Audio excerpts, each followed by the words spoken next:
అప్పుల బాధలు విపరీతంగా ఉన్నాయండి. అప్పుల బాధ నుంచి బయటపడడానికి మార్గాలు కనపడట్లేదు.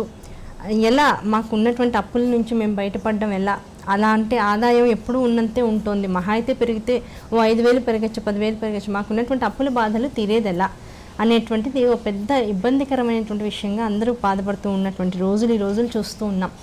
ఇలాంటి పరిస్థితుల్లో అందరూ చేసుకోదగినటువంటిది నిత్యము కూడా కనకధార స్తోత్రాన్ని ఉదయకాలం అంటే బ్రాహ్మీ ముహూర్త సమయం, ఆ బ్రాహ్మీ ముహూర్త కాలంలో కనుక వీలైనంత వరకు ఆవు నెయ్యితో దీపారాధన చేసుకుని మీ దేవతార్చన మండపం యందు ఇంకెక్కడా చేసుకోకూడదు, గుర్తుపెట్టుకోండి. అంటే పదే పదే ఇన్నిసార్లు చెప్పడంలో ఆంతర్యం ఏమిటంటే ధర్మ సందేహాల కార్యక్రమాల్లో చాలామంది అడుగుతూ ఉన్నారు.